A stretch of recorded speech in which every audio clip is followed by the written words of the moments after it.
Hello there, and welcome back to my channel. If you're new here, hi, my name is Jacob. If you did not know, I have been going through the Beatles' entire discography, and today we are on episode 3 of their documentary series, The Anthology, and I am so excited because I have been thoroughly enjoying not only the Anthology series, but also every single thing regarding the Beatles so far. I've listened to their first 3 albums, and we're kind of moving along. It's been, I don't know, I think like 2 weeks since I've reacted to anything Beatles, so I apologize for the delay, but I had to push this reaction back because I tried actually recording it the other day and my Wi-Fi wasn't working well, so the video wouldn't load, and then I had to stop. So I did see the first 30 seconds of this intro, which I've seen in every episode because it's just like the theme song, basically.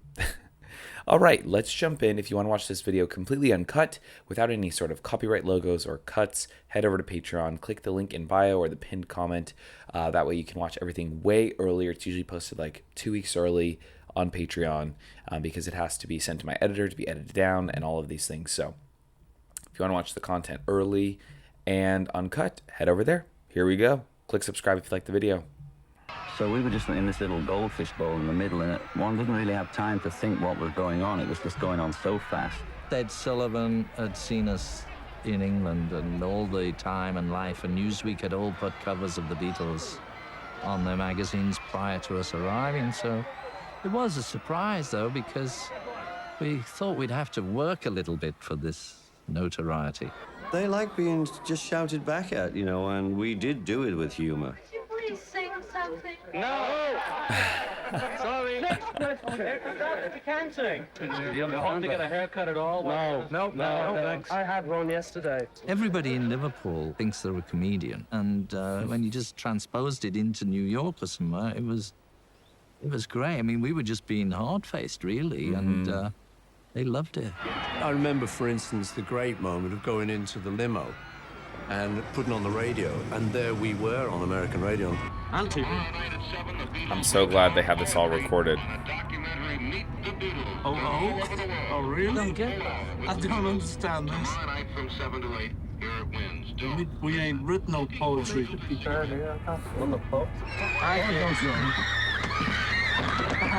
Hi, girls. I don't know how anybody manages to stay level-headed with all this. Wow. We had this huge suite of rooms in the Plaza Hotel, and we had radios with earpieces so we could phone in Murray the K, and we could listen to him talking on the radio. This was also fascinating to me. Now, we just want to tell everybody, this was the Beatles station. They're taking over. They're telling us what to play. I got one more week of this, and I'm going to become the 5th Beatle, David. Well, I like Murray. He was a real good guy. It was him and Cousin Bruce. And he became the so-called 5th Beatle because he was really big on our record. You know, he helped make it a hit. Beatles are there, and I've got an exclusive interview, and here we are with Murray K, and we'd be ringing up. Hello, excuse me a moment. Oh, it's George. Hi, George, how are you doing? And we'd, you know, give him all the exclusives. You are my pride and joy. Hello, John. Hello, Brian. What are your first impressions of arrival in America? Well, I don't know, the wild. They're all wild. They just seem to go. Wilder than they are here in England? Well, it seemed like it. Maybe it's just the first impression, yeah. They just seem all out of their minds. Did you get home at all, John, between leaving Paris and starting again for the States? Yeah, we were in London for 2 days, you know. We got to England. You didn't go up to Liverpool, then? No, George went up there. Hello. How are you, Brian? Fine, thanks. How are you? Not so bad. The first thing you'll be doing over there is the Ed Sullivan Show, isn't it? Yeah, we rehearse that tomorrow, and then do the Big show deal back on then, big Sunday. deal. But what will you be doing on the show?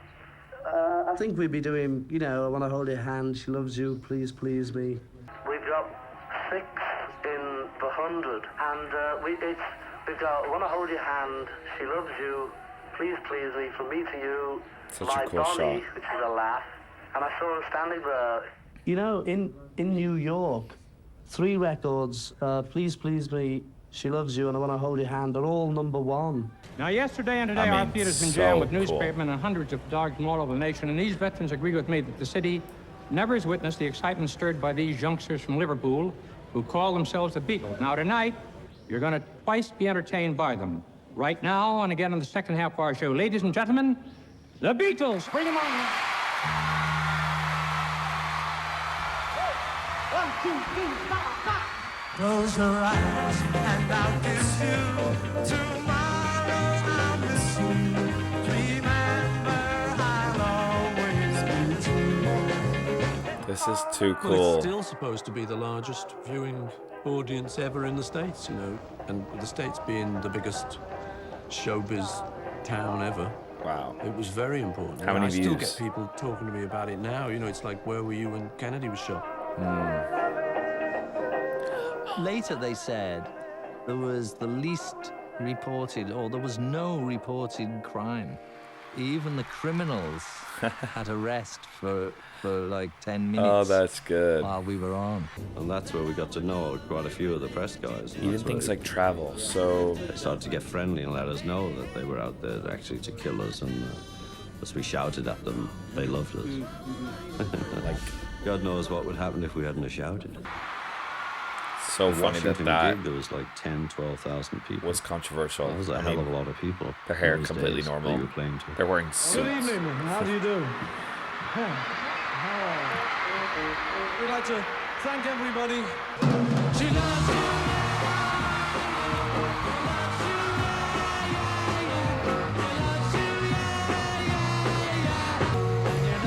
Wow. That shot of color film from the audience. I need more of that. Every song, you'd go to a different side of the stage, right? And so you had to move the mics all the time, you know? And Ringo was sitting on this round thing in the middle of the stage that his drums were on, so you had to turn that round to face whichever way the band were playing, and the Wow. bloody thing got stuck. It really went from 0 to 100 so fast.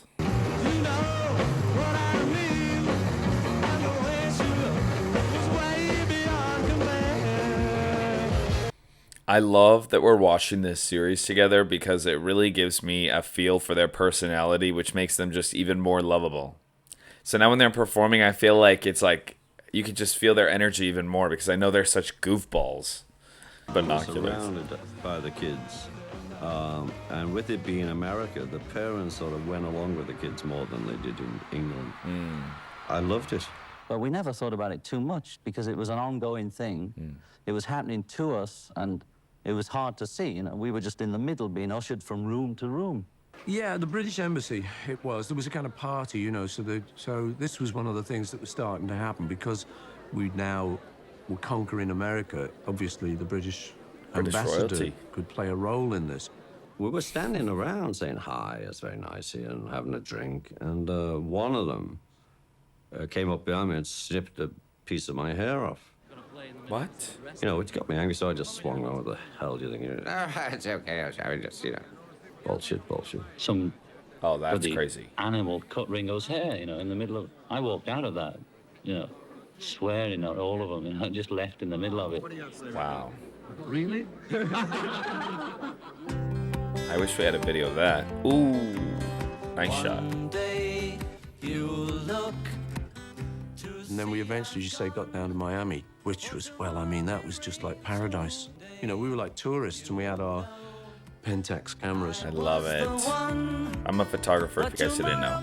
And people were lending us yachts or anything we wanted. I mean, this family lent us their boat, and they let me drive about a 60-foot yacht, a speedboat, which I proceeded to bring in to port head on. Miami, this is where the Gibbs were. Not really knowing much about driving. Well, I guess in the 70s, so the next decade. And so, you know, they have those pretty rails on the front hanging out. Well, this one just bent the... Now, tonight, here in Miami Beach, again, the Beatles face a record-busting audience. Ladies and gentlemen, here are four of the nicest Ed Sullivan's we've so ever had on interesting our to me. stage. The Beatles, bring them on.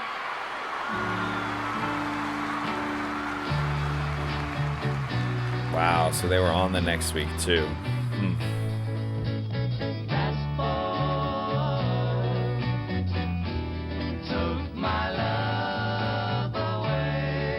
I've heard this.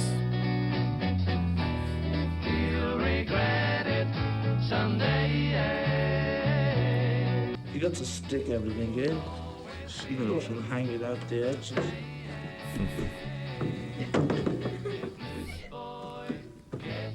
Where's the zip? These youngsters from Liverpool, England, and their conduct over here not only as fine professional singers, but as a group of fine youngsters will leave an imprint with everyone over here who's met them. Okay, let's go. Nobody ever sort of made it in America, and we were dying to be the first. A lot of people had tried and failed in America. We were just very confident. Confidence was at an all-time high. Did you ever have a chance, John, to just get away on your own without anybody recognising you? We borrowed a couple of millionaires' houses, you know. Well, you did. You could afford to buy a couple of millionaires' houses, couldn't you? No, yeah. We'd sooner borrow them, it's cheaper. And we did a bit of water skiing. Well, sort of, anyway. Yeah, we had a great time. Did your wife enjoy it over there? Yeah, she loved it. Who? Shh, don't tell him he's married. It's a secret. Oh, I'm sorry. I'm sorry about that. I didn't mean that. What about the taste I want to of hear the more fans about over that, there? Did you find same stuff? You never bit. Yeah. You know, I'm talking about this progression with the Beatles from, you know, little stevedores and dockers union, Cavern, better clubs, you know. So films was one that we'd always thought. We loved The Girl Can't Help It. And we knew that in rock and roll you could get in a film. How do you reckon that one out? I loved the pictures as a kid. You know, I used to go a hell of a lot to the Beresford and the Gormans, you know, up in Liverpool. You know, if it was a Western Saturday morning after the movie, I would come home as a cowboy. I mean, it was great fantasy land for me, movies, as a kid. Well, we were interested in films, and what happened was Brian started talking to people, knowing of our interest, and he came up with Dick Lester's name. And, well, he did the running, jumping, standing still film. It's a short with Spike Milligan, classic little sort of comedy shorts, about 5 minutes or something. But I don't know if it's that funny now, but it was very funny then. He said, I don't know if it's that funny now. Yeah, their movie is full-on comedy. It's so good. Comedy mockumentary. And he got hold of Alan Owen, who was a Welsh playwright. And so he was a very likable Welsh bloke, and he came and he hung out with us for a few days, which was great, because he picked up all the little sort of things. He's very clean, isn't he? Picked up all the little sort of jokes and the sarcasm, you know, the sort of the Beatle way, the humour, you know, John's wit, and each one of us, Ringo's laconic humour, you know. So he picked up our characters, which was good. Yeah. Normally in pictures you do things back to front, like the end. And it translates so well. You make a film of that on one day, and then the next day you do the beginning. But in this one, we almost did it in sequence. So it was very exciting. We got on a train at Marylebone Station one day, and so the train took off, and we were in a film. Wow. Excuse me, have you seen that little old man we were with? And there were these little girls, very schoolgirls in gym slips, who were actually models. And we, of course, were quite fascinated with them, and George married one. Wait, what? Patty Boyd was one of the girls on the train. That is crazy. And why I look so cold and dejected Because they're because so... I felt like shit. So, there's no acting going on there. It just felt so bad. I was less embarrassed than the others. You know that, but I think John also got into the movie too.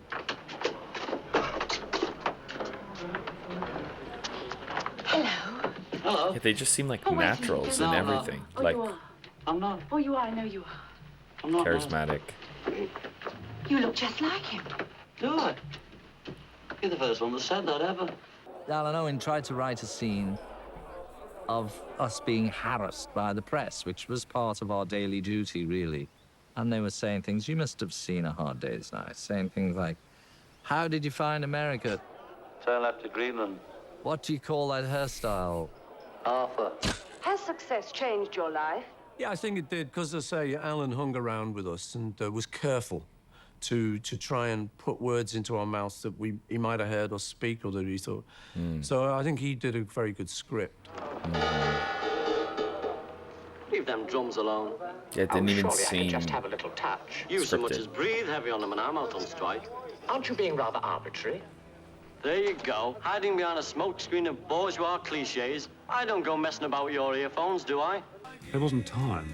They would dash into the studio, put down their tracks, and they'd leave all the work really to us.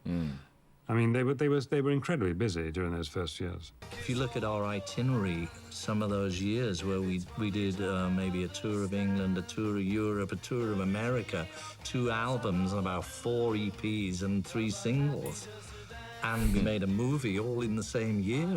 Jesus, how did we do that? Ringo was very good.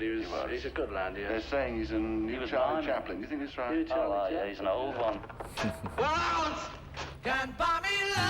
So Ringo got the critical acclaim for found that. it exciting. Yeah, because he had. I loved it. Because the there was most a lot of interesting comedy in role. it. People saying, oh, you know, the young Marx Brothers. I think there's nothing else to... There'd never been a group of 4 people, I suppose, doing comedy besides them. But I think that was part of the thing, that the Beatles were very funny. Well, John, I believe you've written a book, and this book's called John Lennon in His Own Right, folks. Wait, John what? Lennon in His Own Right, W-R-I-T, you see, it's a laugh. It's a laugh a minute with John Lennon. Some of you might find it a bit difficult to understand because, you see, it's in a sort of funny lingo. Well, we get it, you see, it's full of laughs, and I don't really know how you could describe it, but... I've never read anything like it. Well, when we said you'd just written it, have you, in fact, just done it? You did it a long time ago. It's been a long time. Long time. How long? About 40 years or so, I think. Come off it. How long ago did you write It's a this? couple of years, you know. Some of it's old, some of it's new, something borrowed, something brown. Okay. Is this the start of a big literary career for Lennon? I'm hoping to go straight, yes. I mean, you've heard of literary lions. Well, we should have a literary Lennon in future. I get it. You with me? This Great. I love Yes, their thank you. humor. It's so dry, so sarcastic. Provisional subject. This is calling for the manager of the Beatles. What is his name? May we have his name, please? Their manager's name is Mr. Brian Epstein. Brian Epstein. Well, he needed someone to write a book. He needed someone to write what was called his autobiography, but I mean, he was only 29. Well, then I went to Torquay with Brian for 4 days to write this potboiler with him, a cellar full of noise. And he said at the third day, I've had a lovely, lovely idea, Derek. I want you to join us. Well, I thought, this is incredible. This is the idea, after all. His tie's really After cool. about 15 years on newspapers, I just dropped out and joined the Beatles. Wow. As Brian's personal assistant, and then eventually their press officer. Remember, we played in Amsterdam was when Derek first became on tour with us. It was all very exciting and wonderful. I think only a madman would have volunteered to join such a thing. Just because it's go, go, go, but it's like the smartest thing you could do. Business-wise. We nearly didn't do that tour.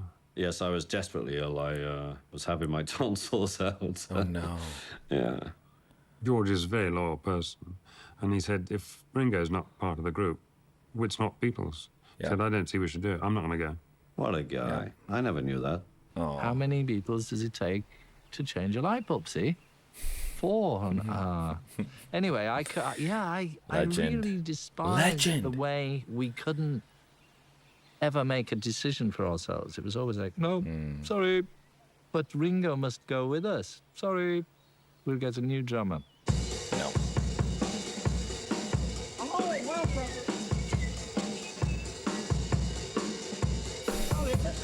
All right, Jimmy. All right. Got it, Jimmy. We got it. And it was very strange, and wait, what? You know, because I wasn't well, and they'd taken Jimmy Nichols, and I thought they didn't love me anymore. You know, all that stuff went through my head. They really did a tour without him?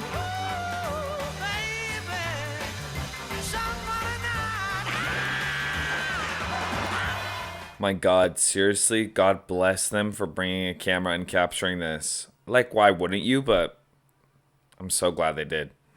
You're on, Jimmy. Whether you find it difficult to take over the role of Ringo. No, not really. No.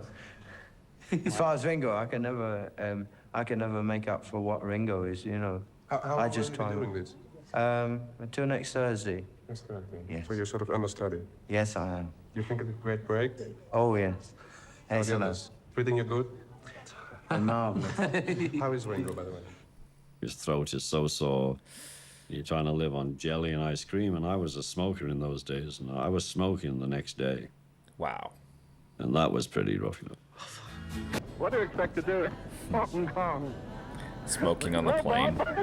Crazy. Well, Bob, in Hong Kong, Hong Kong. you know, just sort of see what's happening, you know. It's very different, isn't it, from what I've ever seen before, I should imagine. You think you'll get an opportunity to do any sightseeing? Hope so. Wow. This is insane. Hong Kong was different. It was all army personnel. It was very funny. We'd expected all Asian people. It was all British army personnel. Yeah. I've been to Hong Kong. Very Western. All these British people, there weren't any Chinese there at that time. You know I hate to leave you. You. It was a slightly sort of flat show, as I say. It was in a smallish place. They all sort of behaved themselves, and they all looked like a khaki audience. You know, it was slightly strange, but we just played. I don't think we enjoyed the show too much. We had these capes that were disasters when we hit Australia. And the rain hit them, and the dye started coming out. And they put the Beatles on the back of this, you know, flatback truck, right, with umbrellas, right, in these, and they were wearing these capes, right? I was okay, I was in the cab. The driver wouldn't go any faster. I kept saying, go faster, it's pouring down. And he'd say, these kids have been waiting here, you know, for 24 hours to see these guys. Got to the hotel and everybody was blue. They played Amsterdam, Hong Kong, and I met them in Australia. Okay. And Australia was great, of course, because, you know, the flight is just horrendous to Australia. It still is. It's, you know, they may have shaved a couple of hours off the flight, but it's still a hell of a long way. And I remember getting off the plane and just feeling like a disaster area. But Australia was fabulous. I mean, it was great being back with the boys and back in the band, and they'd bought me presents in Hong Kong. That was a really nice moment in the whole deal. Okay, good. I'm glad he's back. One more thing. It's very nice for all of us to have back with us now Ringo. The other guy, what's his name? Jimmy Nichols. He's like, what the hell? I'll pretend that I'm kissing the lips I'm missing. The news from Down Under is that when the Beatles arrived in Adelaide, they were greeted by 300,000 fans, which isn't surprising when you consider that the Beatles occupy the top 6 placings on the Australian chart.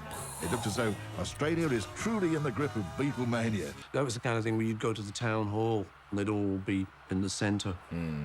We quite enjoyed all that stuff. Could get a bit wearing, but that certainly wasn't. When there was that many people, you know, you were just flabbergasted. Yeah, shocked and stunned. Or in my memory there was some guy on crutches. I don't know why, I just was focused in on this guy at the time. And he was shouting and getting all excited, and I actually saw him like throw his crutches away, you know, sort of like he was healed. And he fell There, right Jesus. in his face, and he just fell over. But I'd say thank you all very much for coming along. It was lovely. Thank you. Thank you very much. Wow. I've got something to say that might cause you pain.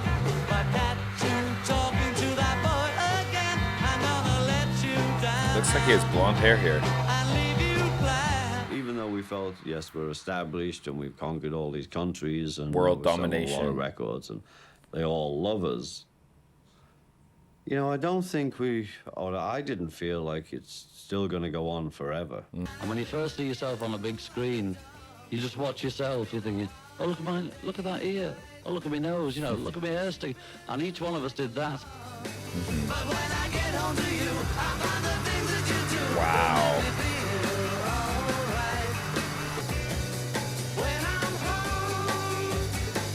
Is that the Queen? They're very supportive, the Liverpool people. I mean, they loved us getting on, you know, even though they felt we were traitors when we left. It's representing. So the whole town was behind us. We heard that we finished in Liverpool, you see. And after a bit, we began to believe it. We thought, we don't want to go home, you know. If they're going to do that, we'll just sneak home to our houses. And, you know, they kept going on, people saying, oh, I've been down the cab and they don't like anymore. Of course, they're talking to people that didn't even know us then anyway. We went back and it was one of the best ever.